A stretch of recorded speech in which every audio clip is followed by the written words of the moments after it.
राधा कृष्ण। सतयुग और त्रेता युग बीतने के बाद जब द्वापर युग आया तो पृथ्वी पर झूठ, अन्याय, असत्य, अनाचार और अत्याचार होने लगे और फिर प्रतिदिन उनकी अधिकता में वृद्धि होती चली गई। अधर्म के भार से पृथ्वी दुखित हो उठी। उसने ब्रह्मा, विष्णु और शिव के पास पहुंचकर प्रार्थना की कि वे उसे इस असहनीय भार से मुक्त करें, लेकिन वे तीनों ही पृथ्वी को इस भार से मुक्त करने में असमर्थ थे।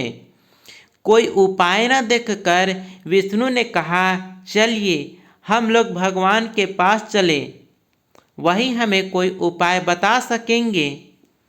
विष्णु, लक्ष्मी, ब्रह्मा और शिव के साथ गोलोक में पहुँचे तो उन्होंने परब्रह्म परमेश्वर को कृष्ण के रूप में और उनकी माया को राधा के रूप में देखा। गोलोक के वृंदावन नामक सुंदर और सुरम्य वन में एक सुंदर आश्रम था। उसी के निकट एक नदी बह रही थी। विष्णु ने परब्रह्म परमेश्वर को पृथ्वी के दुख की गाथा सुनाई तो उन्होंने कहा, मैं पृथ्वी के दुख से परिचित हूँ। पृथ्वी को भार मुक्त करने के लिए शीघ्र ही मैं ब्रज में कृष्ण के रूप में अवतार लेने वाला हूँ। मैं वासुदेव की पत्नी देवकी के गर्भ से जन्म लूँगा और क्योंकि मैं अपनी माया से और मेरी माया मुझसे पृथक नहीं रह सकती, इसलिए मेरी माया राधा के रूप में बरसाने में वृषभानु गोप के घर में जन्म लेगी और उसके बाद मैं पृथ्वी को इस भार से मुक्त दिलाने का प्रयास करूंगा। क्योंकि एक एक पापी का वध करना कठिन है, इसलिए मैं ऐसा उपाय करूंगा कि संसार के समस्त पापी स्वयं ही लड़ भिड़ कर पृथ्वी को भारहीन बना दे। आप लोग निश्चिंत होकर अपने अपने को पधारिए और मेरे आदेशों को प्रतीक्षा कीजिए। विष्णु आदि देवताओं ने परमेश्वर को प्रणाम किया और अपने अपने लोक में आकर परमपिता के आदेश की प्रतीक्षा करने लगे। कुछ समय बाद ही अत्याचारी और अनाचारी मथुरा नरेश कंस के कारागार में बंदी वासुदेव की पत्नी देवकी ने एक बालक को जन्म दिया। बालक के रूप में जन्म लेने से पूर्व ही भगवान ने अपनी योजना बताते हुए आदेश दिया था कि वासुदेव जी उन्हें गोकुल में नंद गोप की पत्नी यशोदा के पास छोड़ आए और उसी समय उनके गर्भ से जन्म लेने वाली कन्या को लाकर कंस के हवाले कर दे। वह कन्या मेरी योग माया है। वासुदेव ने ऐसा ही किया और कृष्ण गोकुल में नंद गोप की पत्नी यशोदा की गोद में पलने लगे। उसी समय उनकी माया ने भी राधा के रूप में बरसाने के वृषभानु गोप की पत्नी के गर्भ से जन्म लिया, जिसका नाम माता पिता ने बड़े चाव से राधा रख दिया। दो अलग अलग गांवों में रहते हुए भी राधा और कृष्ण बचपन से ही एक दूसरे को चाहने लगे थे।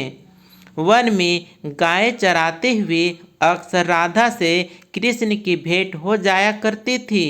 फिर जब वे दोनों बड़े हो गए तो जब भी रात की बेला में कृष्ण अपनी बांसुरी के स्वरों द्वारा अपनी प्रियतमा राधा को पुकारते, राधा अपनी सहेली गोपालाओं के साथ कृष्ण के पास पहुंच जाती।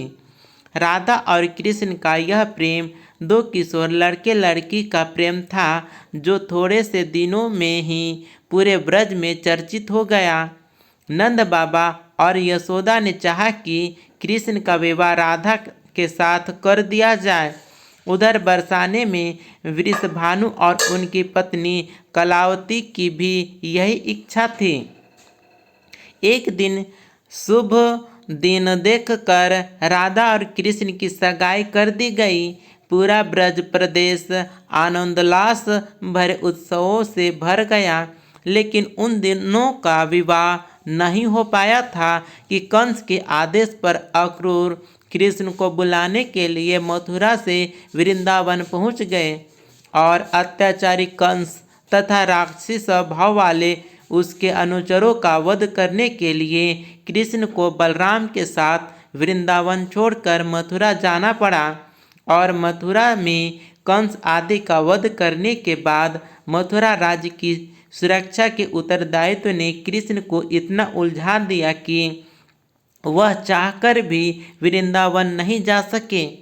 अपने जामाता कंस के वध का बदला लेने के लिए उसके ससुर जरासंध ने अपनी विशाल सेना के साथ मथुरा को घेर लिया। लेकिन कृष्ण और बलराम ने अपने पराक्रम से जरासंध को और उसकी विशाल सेना को पीठ दिखाकर भागने पर विवश कर दिया।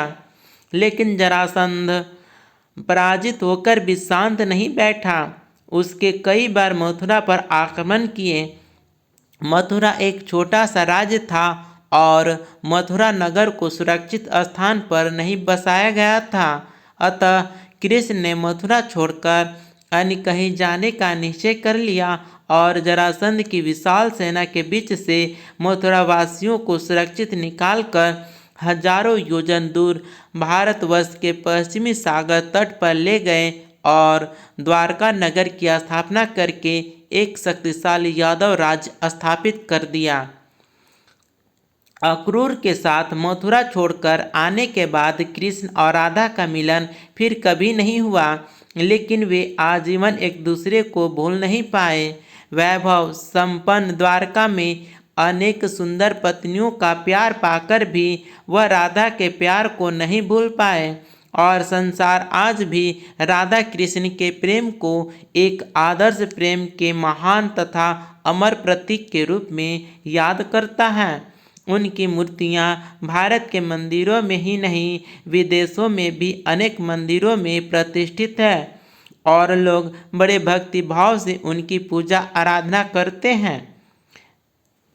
तो वीडियो देखने के लिए आपको धन्यवाद। आप अपना राय हमें कमेंट में ज़रूर दें। नए हैं तो सब्सक्राइब करें और लाइक ज़रूर करें। मिलते हैं अगले वीडियो में। धन्यवाद। Thank you.